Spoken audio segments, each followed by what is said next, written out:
오늘 우리 이사야 말씀과 누가복음 말씀을 통해서 우리에게 찾아오신 주님이 어떠한 분이신지, 어떠한 은혜를 주시기 위해 오셨는지 말씀을 통해서 살펴보도록 하겠습니다. 여러분, 제가 교회를 처음 시작할 때에 어떤 교회가 되었으면 좋을까 그런 생각을 많이 했었습니다. 여러분들도 교회를 또 생각하실 때 교회에 대한 생각들이 계셨고 또 그것에 따라 교회를 찾고 또 나아오시게 되었을 것입니다. 그럼 그런 교회의 모습을 생각할 때에 교회가 할 수 있는 여러 가지 사역들, 비전들이 있습니다. 선교를 비전으로 할 때 선교하는 교회가 될 수 있습니다. 제자 훈련을 비전으로 삼을 때 제자 삼는 교회, 또 구제를 비전으로 삼을 때 구제하는 교회, 또 자녀들에 대한 비전이 있으면 교육하는 교회로 우리가 세워갈 수 있습니다. 모두가 교회가 감당해야 될 아주 중요한 사역들입니다. 그러한 사역을 하기 이전에 제가 먼저 주목하게 된 것이 있는데 그것이 바로 평안이었습니다. 평안의 은혜를 아는 교회. 여러분, 그래서 교회 이름이 뭐가 되었을까요? 샬롬이 되었습니다. 세상에서 얻을 수 없는 평안, 주님을 통해서만 얻을 수 있는 평안이 샬롬이라고 합니다. 샬롬. 오늘 우리에게 초청의 말씀으로 우리가 받았는데요. 요한복음 14장 27절에서 주시는 그 평안이 샬롬의 은혜입니다. 우리 함께 다시 한번 고백하겠습니다. 시작. 평안을 너희에게 끼치노니 곧 나의 평안을 너희에게 주노라. 내가 너희에게 주는 것은 세상이 주는 것과 같지 아니하니라. 너희는 마음에 근심하지도 말고 두려워하지도 말라. 주님께서 우리에게 오신 이유, 목적이 이 말씀 안에 있습니다. 교회와 성도들이 누려야 될 은혜가 이와 같습니다.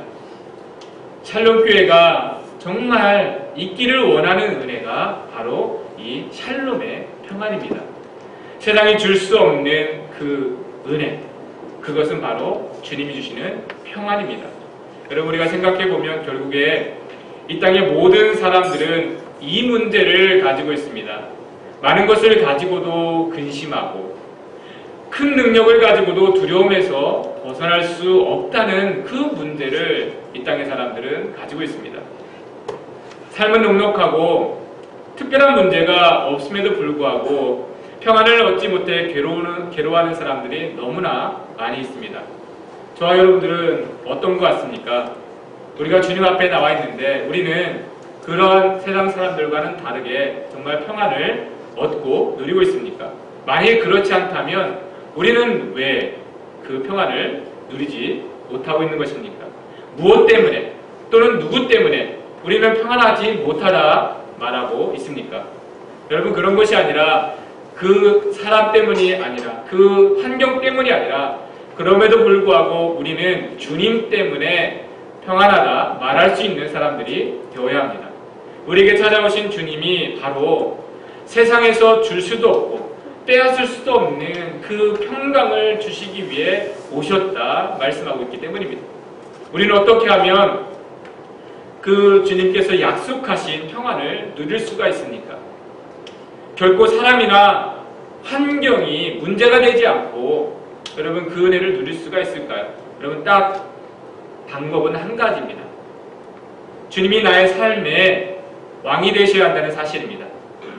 평안은 어떤 사람이 내 마음에 맞고 어떤 환경이 내가 원하는 대로 주어져야만 되어지는 것이 아닙니다.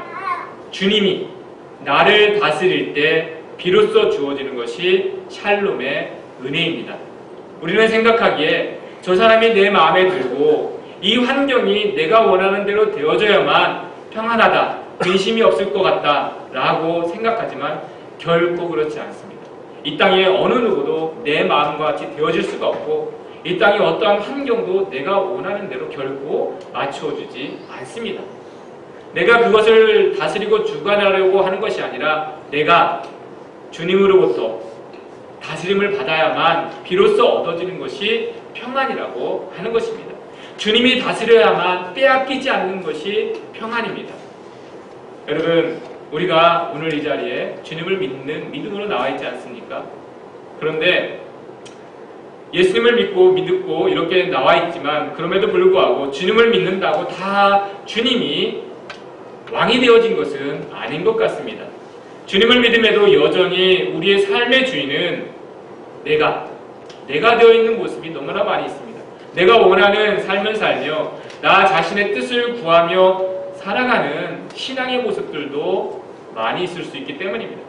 여러분, 그러는 가운데 돌이켜보면 하나님을 믿어도 여전히 세상의 염려에서 벗어나지 못하고 근심으로 살아갈 수밖에 없는 것입니다. 사역자도 마찬가지입니다. 제가 근심하고 불안하게 될 때는 분명합니다.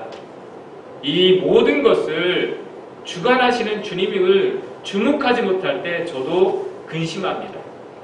밤에 잠을 못 이룰 때가 있어요. 그러면 다시 한번 깊이 생각해봐요. 내가 그 모든 일에 책임을 다 가지고 있다 생각하니까 근심하게 되더라고요. 그런데 그게 아닙니다. 주님이 머리 되시고 주관자 되시는 것을 고백할 때 비로소 평안을 얻어요. 왜요? 내가 주관자를 생각하면 결과를 생각하게 됩니다. 그 결과를 생각하면 내가 그 결과를 장담할 수 없기 때문에 늘 불안해요. 근심이 돼요. 왜 그럴까? 왜 그런 것 때문에. 하지만 우리가 나는 이끄는 자가 아니라 따라가는 자라고 생각했을 때 그렇구나. 결과는 하나님께서 행하시는 것. 왕이라는 의미는 뭡니까? 결과를 책임지는 분이에요. 주님이 나의 왕 되시면 우리는 그 결과 때문에 근심할 것이 아닙니다. 우리는 믿고 따라가기만 하면 되는 것입니다. 여러분, 우리에게 찾아오신 주님은 그냥 왕이 아니라 평강의 왕이라 하셨어요. 평강의 왕. 이사야 9장 6절 말씀 우리 다시 한번 읽겠습니다. 시작. 이는 한 아기가 우리에게 낳고 한 아들을 우리에게 주신 바 되었는데 그의 어깨에는 정사를 메었고 그의 이름은 기묘자라 모사라 전능하신 하나님이라 영존하시는 아버지라 평강의 왕이라 할 것임이라. 이 앞에 예수님을 설명하는 묘사하는 많은 여러 가지 말씀들이 있습니다. 기묘자라, 모사라, 지혜에 뛰어나신 분, 전능하신 하나님이라. 그런데 그러한 지혜와 이 능력을 가지고 이루시는 게 무엇이냐? 평강이라는 겁니다. 그래서 이 모든 능력을 가지신 분은 평강의 왕이시라 우리에게 전해주고 있습니다. 여러분, 이 땅에 우리에게 임하신 주님은 그를 믿고 따르는 자들에게 참된 평안을 얻게 하실 평강의 왕이라 말씀해 주시고 있습니다. 여러분, 그래서 우리가 이 주님을 생각할 때에 그 위엄이 세상의 왕과는 결코 비교될 수가 없었습니다. 모습은 가장 약한 어린 양과 같아 보였지만 세상의 그 어떠한 권세 앞에서도 어떠한 위협 앞에서도 조금 더 평안을 잃지 않는 모습이 그 주님께 있었습니다. 여러분, 그것을 능력이라 합니다. 능력은요, 세상의 모든 권위자와 주권자들이 예수님으로부터 다른 그 모든 것을 빼앗을 수는 있어도 그 평안만을 빼앗지 못한 것을 여러분 예수님의 능력이라고 합니다. 세상에 있는 사람들은 권세와 권위를 가졌지만 없는 게 하나 있어요. 평안이 없어요. 결국에는 능력이 없는 겁니다. 하지만 모든 것을 빼앗겨도 어떠한 환경 속에서도 빼앗기지 않는 평안이 있다면 비로소 그것을 능력이라고 합니다. 여러분, 예수님이 십자가에 십자가에 달리시기 전에 빌라도에게 신문을 받습니다. 빌라도가 말을 합니다. 내가 너를 십자가에 못 박을 고난도 있고 살려줄 고난도 있다. 그러면서 예수님을 신문하지 않습니까? 하지만 예수님은 조금도 두려워하지 않습니다. 오히려 빌라도 앞에 담대합니다. 반면에 빌라도는 그 고난을 권세를 가지고 있음에도 불구하고 불안해해요. 혹시 내가 정말 하나님의 아들을 못 받게 하는 것은 아닐까? 불안해하지 않습니까? 그래서 그 예수님을 십자가에 넘겨주면서도 책임을 다른 사람에게 전가하지 않습니까? 그 안에 불안함이 있는 거예요. 그 권세를 가지고도. 하지만 예수님은 그 십자가 앞에서도 결코 요동하지 않습니다. 왜 그렇습니까? 주님 안에 세상에서 줄 수 없는, 빼앗을 수 없는 평안의 능력, 평강의 능력이 있기 때문입니다. 그것을 우리는 능력이라 하는 겁니다. 세상이 줄 수도 없고 세상이 이길 수도 없는 것. 여러분, 그것이 주님만 가지고 있는 은혜가 아닙니다. 주님을 믿는 자에게 그 은혜, 그 능력을 주시기 위해서 오늘날 우리에게 주님이 찾아오셨다 말씀하십니다. 천사들이 전하여 준 소식이 이와 같습니다. 누가복음 2장 14절입니다. 함께 읽겠습니다. 시작. 지극히 높은 곳에서는 하나님께 영광이요 땅에서는 하나님이 기뻐하신 사람들 중에 평안하다 하니라. 하나님이 기뻐하신 사람들이란 주님이 왕으로 오신 것을 기뻐하는 사람들입니다. 주님의 다스림을 기뻐하는 자들이에요. 주님이 이 땅에 모든 사람들을 위해서 오셨지만 모든 사람이 주님을 기뻐하지 않습니다. 모든 사람들이 주님의 다스림 받기를 원하지 않습니다.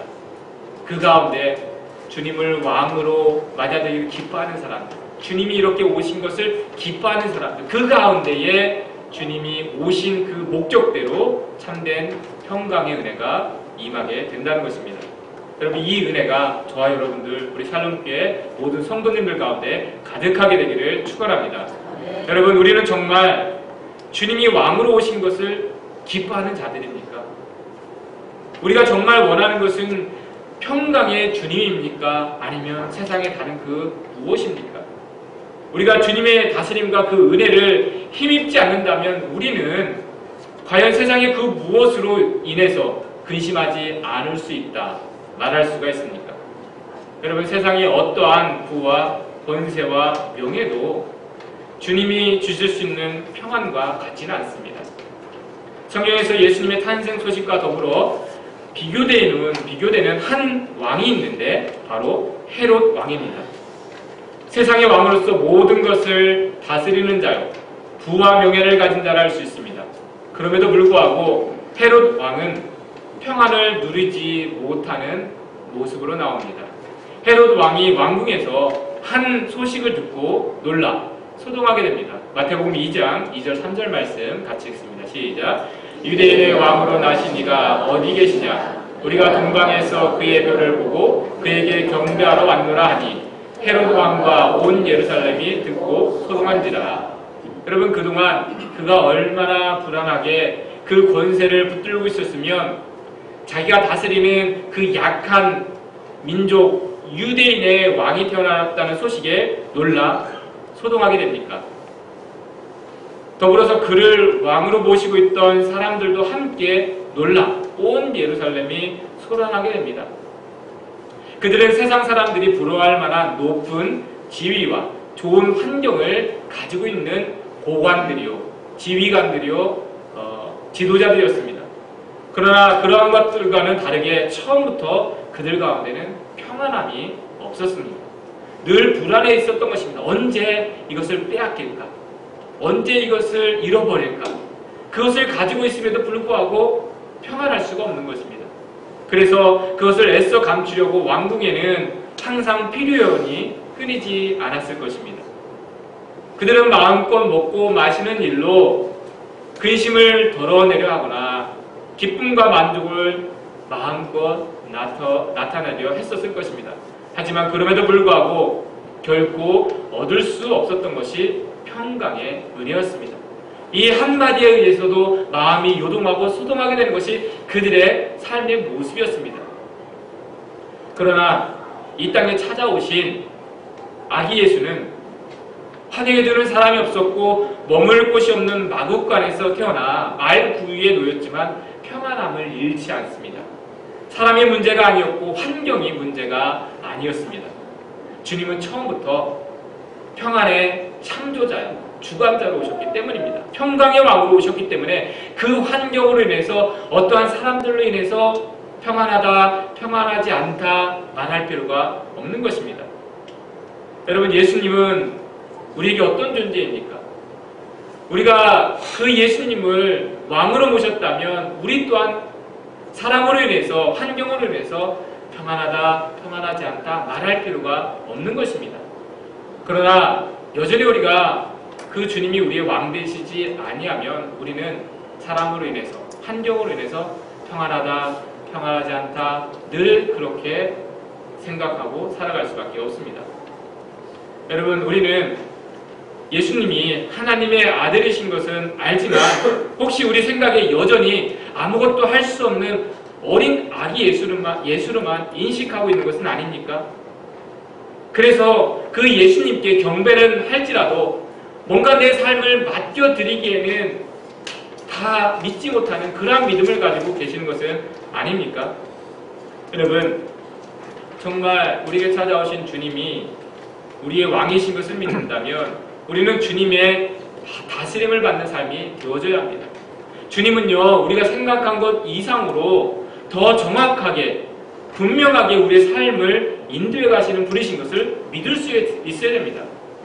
한치의 착오도 없이 주님이 우리의 왕이 되시면 주님은 우리의 삶을 정확하게 인도해 가십니다. 주님의 탄생 이야기를 보면서 우리가 다시 한번 고백해야 될 메시지가 바로 그렇습니다. 모든 것이 하나님의 계획 가운데 있다. 하나님의 뜻 가운데 있다. 이 땅의 삶이 결코 사람의 뜻으로 말미암아 되어지는 것이 아니라 하나님이 뜻하신 대로 되어진다는 것을 이 성탄절을 통해서 우리가 고백해야 될 메시지입니다. 여러분, 그래서 예수님의 탄생 소식을 통해서 우리는 고백하게 됩니다. 여전히 이 땅에는 하나님의 다스림이 있다. 하나님의 통치가 있다. 여러분, 성탄절을 맞이할 때마다 우리는 우리의 삶이 누구에게 속하여 있고 우리의 왕이 누구이신지를 고백할 수 있어야 됩니다. 그렇지 아니하면 성탄절은 하나의 절기에 불과합니다. 우리는 이 절기를 지키고 끝나면 여전히 주님과 상관없이 각자의 삶의 자리로 돌아가서 분주하게 살아갈 그 모습 그대로 되어질 것입니다. 열심히 한 달 동안 성탄절 준비했다가 이 절기 끝나면 속이 시원한 후련한 마음으로 우리는 그냥 내 삶의 자리로 돌아갈 수도 있습니다. 주님이 우리의 왕 되어 계시지 아니하면. 우리 안에 예수 그리스도에 대한 이미지는 여전히 구유에 놓인 아기로만 남아있어서는 안 됩니다. 잠깐 경계하고 다시 각자 삶의 자리로 돌아가는 그러한 예수님에 대한 이미지를 가지고 있어서는 안 됩니다. 우리가 주님을 찾는 것이 없는 시간 겨우 쪼개서 바쁘게 잠깐 예수님 앞에 나왔다 돌아가는 모습이 되어서는 안 되는 겁니다. 성탄절이나 일반적으로 우리가 예배 드릴 때 그러한 모습이 참 많아요. 제가 볼 때도 여러분들 우리 성도님들 가운데 정말 없는 시간 쪼개서 그렇게 예배 드리고 바쁘게 가는 모습들 보면요, 우리의 삶의 주인은 누구일까 고민하게 만들어요. 여러분, 과연 우리가 없는 시간 쪼개서 예수님을 찾아 나온 것입니까? 예수님이 우리가 바쁘고 분주한 중에 잠깐 찾아오셔서 어렵게 시간 내서 만나야만 되는 그런 분입니까? 결코 그렇지 않습니다. 그리고 우리는 이 주님이 우리 삶의 주관자 되시고 왕 되어 오신 분인 것을 믿고 고백한다면 우리의 삶의 모습이 그래서는 안 됩니다. 여러분, 주님은 천사처럼 우리에게 특별한 방문자로 오셔서 잠깐 찾아오셨다가 기쁨의 소식을 전해주고 돌아가는 그런 분이 아니에요. 우리를 다스릴 왕으로 오신 분입니다. 믿고 따르는 자의 삶을 책임지시기 위해서 오신 분이 예수 그리스도예요. 믿고 따르는 자의 삶을 책임져 주시기 위해서. 그래서 마태복음 11장에 예수님이 우리에게 이렇게 말씀하십니다. 같이 읽겠습니다. 시작. 수고하고 무거운 짐진 자들아, 다 내게로 오라. 내가 너희를 쉬게 하리라. 나는 마음이 온유하고 겸손하니 나의 멍에를 메고 내게 배우라. 그리하면 너희 마음이 쉼을 얻으리니. 평강의 왕으로 오신 주님이 우리에게 이렇게 늘 초대하고 말씀하고 계세요. 내게로 오라. 그동안 주님의 다스림을 받지 않는 우리의 삶의 모습은 수고하고 무거운 짐진 자들일 수밖에 없어요. 우리는 주님의 부르심을 부담스러워하고 무거워하고 어려워하지만, 그래서 우리는 내가 생각하기에, 내가 지기에 편하고 내가 내기에 가볍다고 생각한 그 일들을 하고 살지만 돌아보면 너무나 수고하고 너무나 무거운 짐진 자들, 결코 쉼을 얻을 수 없는 삶의 모습으로 살아갈 수밖에 없는 우리의 모습입니다. 그러나 주님 말씀하십니다. 내게로 오라. 나의 멍에를 메라. 여러분, 주님의 멍에를 맨다는 것은 주님의 다스림을 받는다는 것을 의미합니다. 주님이 이끄신 대로 나아가는 것이 주님의 멍에를 메는 거예요. 주님 말씀하세요. 내 멍에는 가볍고 내 짐은 쉬우니라. 우리의 생각에 주님의 부르심 앞에 헌신과 수고할 때 무겁게 느껴지고 어렵게 느껴지고 매인 것 같지만 여러분 주님은요 말씀하세요. 내 멍에는 가볍고 내 짐은 쉬우니라. 여러분 이것을 버리고 어려운 짐을 지고 무거운 멍에를 메고 나아가는 것이 이 땅의 모든 사람들의 모습입니다. 여러분 예수님이 여전히 지금도 우리에게 말씀하십니다. 내게로 나오라. 내 멍에를 메라. 왜 그렇습니까? 나아오는 자 그 삶을 쉬게 하리라. 참된 평안을 얻게 하리라. 이것이 예수님이 우리에게 찾아오신 그리고 찾아오셔서 주시고자 하는 본질적인 은혜입니다. 여러분 오늘날 우리는 어떤 왕을 따르고 있습니까? 나의 삶을 이끌어가는 그 주관자는 무엇입니까? 우리가 정말 예수 그리스도를 나의 삶의 왕으로 모셔드린다면 여러분 그 주님 앞에 우리의 삶을 내어 맡기시고 믿고 따라가시기를 바랍니다. 그러할 때에 주님께서 오신 그 뜻대로 목적대로 이 성탄절을 통해서 평강의 왕으로 오신 주님께서 저와 여러분 삶 가운데 그 은혜를 가득하게 하실 줄 믿습니다. 그 은혜가 우리 여러분 삶 가운데에 가득하게 주님의 이름으로 축원합니다. 기도하겠습니다.